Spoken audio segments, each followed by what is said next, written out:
On se rapproche de la fin de l'année et lorsqu'elle coïncide avec les élections, on devrait se rassurer de la stabilité macroéconomique pour basculer en toute quiétude. Eh bien, l'autorité monétaire fixe l'opinion. Les perspectives économiques du pays sont toujours au vert et la Banque centrale du Congo s'emploie à maintenir des efforts de stabilisation déjà consentis depuis le second semestre de l'année en cours, voire même de les amplifier en vue de la conservation de ces stabilités durant la période de fin d'année. Il s'agit d'une détermination affichée par le gouverneur de la Banque centrale du Congo, Deogracias Mutombo Mwananyembo, à l'issue de la 10e réunion ordinaire du comité de politique monétaire qu'il a présidé ce mercredi. Une réunion sanctionnée tout de même par le maintien de dispositifs actuels de politique monétaire.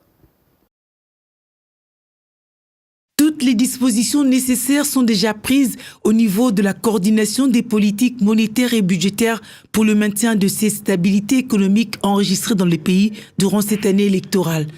Le gouverneur de la Banque centrale du Congo, Deogracias Mutombo Mwananyembo, en veut pour preuve cette résilience de l'économie face aux chocs de tout genre, et cela malgré le financement sur fonds propres du processus électoral.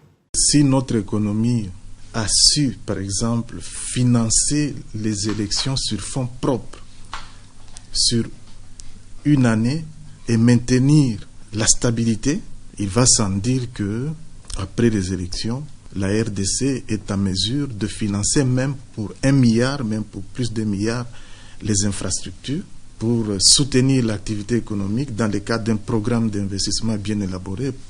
Et cela va renforcer la confiance, va drainer plus d'investisseurs dans l'économie. C'est ça l'image de l'économie que nous voyons à partir de 2019. Nous sommes en train de voir une République démocratique du Congo financièrement autonome et indépendante. Une République démocratique du Congo aux capacités institutionnelles, capacités opérationnelles solides et renforcées, et qui va investir en priorité sur fonds propres, dans les infrastructures, dans la santé, dans l'éducation, pour améliorer les conditions de vie de sa population. En outre, compte tenu de l'environnement globalement stable en termes de perspectives, le dispositif actuel de la politique monétaire de la BCC reste inchangé.